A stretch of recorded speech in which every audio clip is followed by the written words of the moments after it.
ইতিমধ্যে 179 জন সুবিধা বঞ্চিত ও স্বল্প আয়ের নারী পেশাদার চালক হিসাবে প্রশিক্ষণ লাভ করেছে।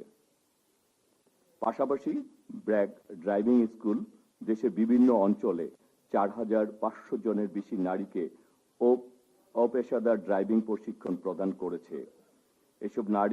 এসব উদ্যোগ নারীদের জন্য সম্মানজনক কর্মসংস্থানের সুযোগ সৃষ্টির পাশাপাশি তাদের আত্মনির্ভর এবং আত্মবিশ্বাসী করে তুলছে এবং একই সঙ্গে একটি নিরাপদ অন্তর্ভুক্তিমূলক পরিবহন ব্যবস্থা গড়ে তুলতে গুরুত্বপূর্ণ ভূমিকা রাখছে। সবচেয়ে গুরুত্বপূর্ণ বিষয় হচ্ছে এই যে এসব পেশাদার নারী ড্রাইভারদের বিভিন্ন সংস্থার চাকরির সুযোগ করে দেওয়ার পাশাপাশি ব্র্যাক নিজ প্রতিষ্ঠানের 24 জনকে চাকরি দিয়েছে। আজকের এই বিশেষ আয়োজন প্রশিক্ষণপ্রাপ্ত নারী চালকদের সম্ভাব্য নিয়োগদাতাদের সঙ্গে যোগাযোগ বা সংযুক্ত করার সুযোগ তৈরি করেছে, যা অত্যন্ত প্রশংসনীয়। কারণ দক্ষতার পাশাপাশি কর্মসংস্থানের সুযোগ নিশ্চিত করাও সমান গুরুত্বপূর্ণ। আমি আরো জানতে পেরেছি যে সরকারের বিশেষ অনুরোধে ব্র্যাক 2001 সন হতে সড়ক নিরাপত্তা কর্মসূচি নিয়ে কাজ করছে এবং 2012 সন হতে সারা দেশে 13টি ড্রাইভিং প্রশিক্ষণ কেন্দ্রের মাধ্যমে এই পর্যন্ত প্রায় 12,500 জনকে বেসিক ড্রাইভিং এবং 13,500 জনকে ডিফেন্সিভ ড্রাইভিং প্রশিক্ষণ প্রদানের পাশাপাশি 409 জনকে ড্রাইভিং প্রশিক্ষক হিসেবে তৈরি করেছে। বাংলাদেশ সরকার সড়ক নিরাপত্তা উন্নয়ন এবং নারী ক্ষমতায়ন দৃঢ়ভাবে প্রতিশ্রুতিবদ্ধ। মাননীয় প্রধানমন্ত্রীর নেতৃত্বে প্রযুক্তি নির্ভর ট্রাফিক ব্যবস্থাপনা, গতি নিয়ন্ত্রণ, নিরাপদ সড়ক অবকাঠামো উন্নয়ন এবং গণপরিবহন ব্যবস্থার আধুনিকায়নের মতো নানা উদ্যোগ নেওয়া হয়েছে। একই সঙ্গে নারী নির্দিষ্ট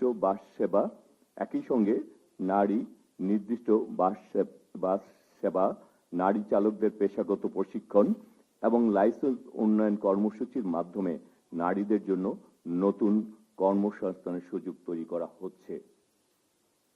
আমি বিশেষভাবে উল্লেখ করতে চাই ব্র্যাক সড়ক নিরাপত্তা কর্মসূচি নারী চালক প্রশিক্ষণ, মোটরসাইকেল চালনা প্রশিক্ষণ, গবেষণা এবং অ্যাডভোকেসি সিস্টেমের মাধ্যমে এই জাতীয় উদ্যোগকে এগিয়ে নিতে কাজ করছে। বিশেষ করে মানসম্মত মোটরসাইকেল হেলমেট ব্যবহার, দুর্ঘটনার পর জরুরি মেডিকেল সার্ভিস প্রদান এবং গণপরিবহন ও জনপরিসরে নারী এবং কিশোরদের নিরাপত্তা নিশ্চিত করার ক্ষেত্রে তাদের অবদান প্রশংসার দাবি রাখে।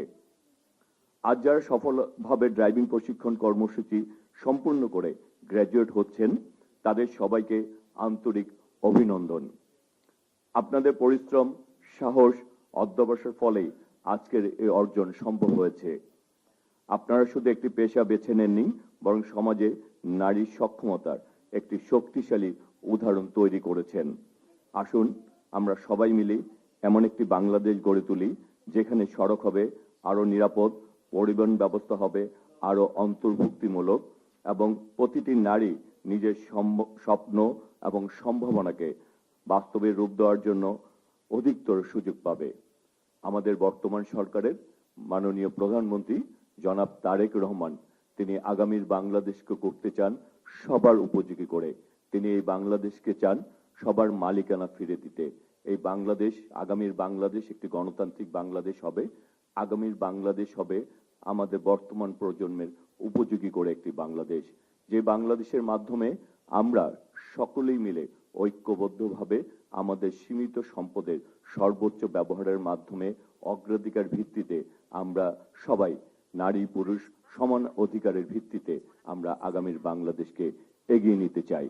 আর এই লক্ষ্যে আমরা মনে করি ব্র্যাক, আমাদের জাপানি বন্ধুরা, আমাদের আজকে সরকারি প্রতিষ্ঠানগুলি রয়েছে, আমরা যদি ঐক্যবদ্ধভাবে সমন্বিত প্রচেষ্টার মাধ্যমে সুপরিকল্পিতভাবে আমরা কর্মসূচি নিই, আমরা যদি পরিকল্পনা বাস্তবায়ন করি, তাহলে আমাদের এই বিশাল জনগোষ্ঠীর এই বাংলাদেশকে আমরা সবাই মিলে আমাদের সর্বোচ্চটুকু দিয়ে আমরা ইনশাল্লাহ এগিয়ে নিতে পারবো। আজকের এই অনুষ্ঠানে আমি গভীর শ্রদ্ধা ভরে আরো স্মরণ করছি এই প্রতিষ্ঠানকে যিনি প্রতিষ্ঠিত করেছেন, আমাদের মরহুম ফজলে হাসান আবেদ স্যারকে, যার অক্লান্ত পরিশ্রম এবং যিনি বাংলাদেশকে নিয়ে স্বপ্ন দেখেছেন, সেই স্বপ্নকে বাস্তবায়ন করেছেন। আগামীর বাংলাদেশকে তিনি গড়ে তোলার জন্য আপনাদের ব্র্যাকের কর্মকর্তাদের হাতে ছেড়ে দিয়েছেন। আমি তার আত্মার মাগফিরাত কামনা করছি এবং তার পরিবারের প্রতি সমবেদনা জানাচ্ছি।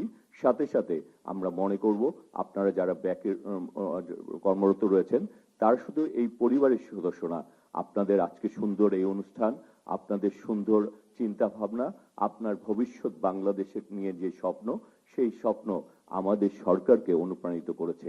আমি আপনাদের বক্তব্য শুনছিলাম, আপনাদের প্রেজেন্টেশন দেখছিলাম, দেখে মনে হচ্ছিল সবাই মিলে যদি এমনি ভাবে আমরা কাজ করে যাই, ইনশাল্লাহ আমরা আর গরিব থাকবো না।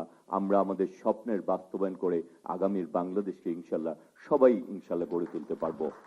তাই সবার শেষে বলতে চাই, আমাদের মাননীয় প্রধানমন্ত্রী জনাব তারেক রহমান যে কথাটি বিশ্বাস করেন, আমার